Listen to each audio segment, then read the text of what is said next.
Welcome back to the channel. I am Jeffrey Root, the Uprooted Adventurer, and I'm going to show you something crazy.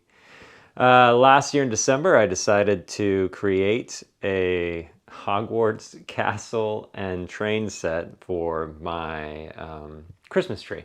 All right, I figure I should start documenting the process of building my HO track. And by no means am I an expert or professional on this. In fact, I'm kind of learning as I go. However, I think it's important to show people just some of the basics that I've learned so far.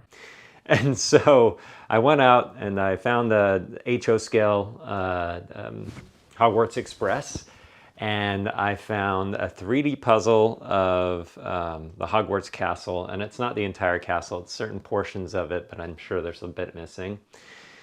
And then I tried to figure out how I was going to make this all work out.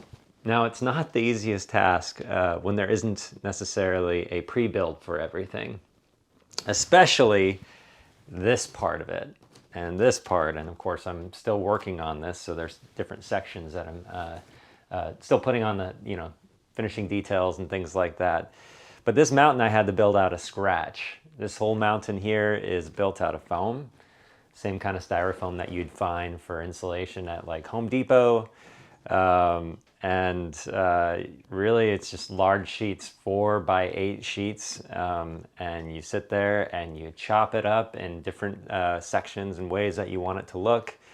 And you try to do your best to give it a natural look. The entire time I was using this wonderful thing. Obviously a blade, one of the most dangerous things ever because I know from experience. Back in 2004, I cut one of my fingers off with one of these, working in a book warehouse. Bad idea. Don't do that. Luckily, they were able to reattach it. But back to the castle. So far, the build's coming along well. This is a 4x8 foot section. I'm actually building an entire, this is a 4x4 foot section, but I'm doing a 4x8 foot section. And I've created each section to come apart in 2x4 sections. So if you look at this, while it does look like it's one whole piece, it comes apart. And I've made it kind of like puzzle pieces. And that's the beauty of styrofoam, is the fact that you can cut it the way that you want it, and then slide it in, and there you go, it connects just fine. Currently, I haven't fully put in the flex track, which on HO trains, you can either get the pre-made track where it's a specific size and a specific angle, and you just kind of push them together. This one, you can actually flex the track around to fit exactly where you need it to go, which is great. So that flex track is good, and it's actually nice and cheap, and so that helps on the build. So far, I've spent probably $400 or $500 just on this section right here.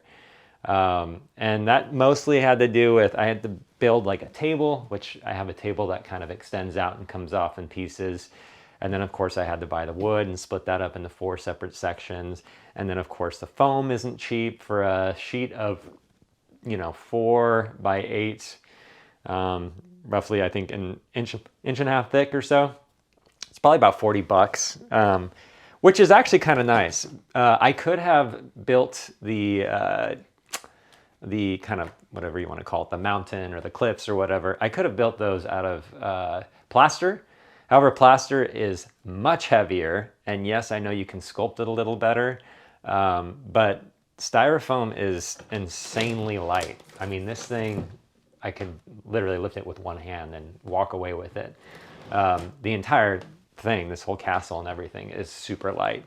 I don't think it weighs more than 25 pounds. It could probably be even less, who knows. Anyways, the build's coming along just fine, and I'll kind of show you different things I want to do with this castle. One thing I'm going to end up doing is I'm going to put in a lake along the center section here, and it's already kind of designed that way. You can see along here, this is kind of where the train comes down, and it's going to be running in a figure 8 pattern. To get the figure 8 pattern though, you have to know about grades, because most of these trains can't go up a grade that's more than 2 degrees. Sometimes you can get up to 3, and if you've got a heavy enough train with a lot of power, maybe you can get up a 4% grade, but really you try to stick to a 2. So it's not the easiest thing. The nice thing though is phones these days, they have levelers on them, and you can kind of see where you're at as far as your angle goes on the degree. So you do have to watch as you go around. You can't just set it up and hope for the best. You really have to try to find out where you're at on the degree on every portion of the train. And the lowest point is obviously going to be where the bridge crosses over that lowest point. And then from that lowest point, it's going to end up coming up, back at an angle, around the other side, over, and it comes all the way up to the top, drives across, and then goes through this wonderful tunnel up here. The nice thing too is there was a local shop in town, and I was able to find some used pieces or discarded pieces from other people's train sets. So I've got these cool looking tunnel supports on each side, and those tunnel supports cost me like $2. Yeah, it really does help. I've got a couple other things that I'm working on too. I am buying little pieces like cars and things to go along with this. I'll buy some trees as well.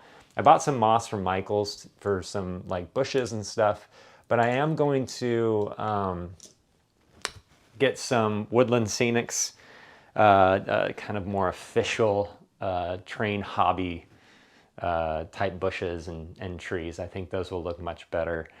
And I've got a couple other things I need to do is I've got to extend the bridge supports to go down. This cardboard model did not have the bridge supports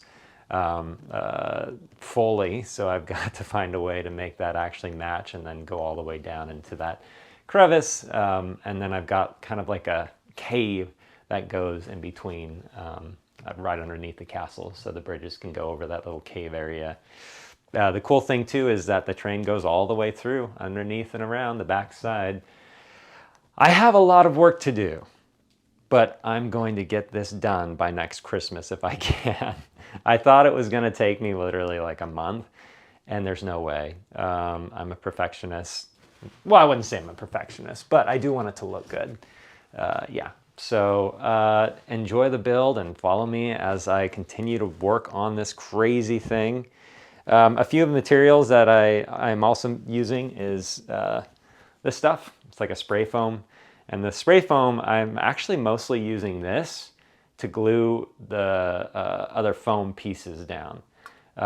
So it works really well like a glue because it bonds really well to the foam itself, and it bonds well to the wood underneath it. Usually you use that to do like insulation ducting between walls, just to fill in those gaps and keep things warm.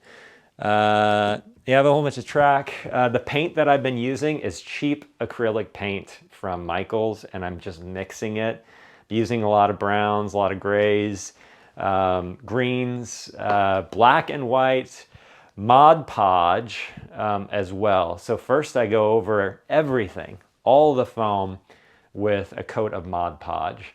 And you can actually take the white Mod Podge and you can mix in black and make it a little bit more gray, so you don't have to first do white Mod Podge, then do gray, and then continue to do all like the finer details and stuff. You can actually skip a step by adding that color to the Mod Podge, and the paint bonds well with that. And the Mod Podge makes for a great sealer. So especially with the foam will soak that up, and then, maybe do 2 layers of Mod Podge, and then after that, go on to start doing details. Some of the whiter rock over the gray rock or the brown, usually you do kind of like a flat color, and then on top of that flat color, once that dries, then you're going to kind of milk the paint down with a little bit of water and let it run over. And I use just really, where is that? Just these brushes. You can buy a whole pack of these at Michael's for like $5. And it's just foam brushes, and I'm just sitting there blotting my paint on like this and getting in between the cracks. Super easy. So it can be cheap. However, the larger you go, the more expensive it gets.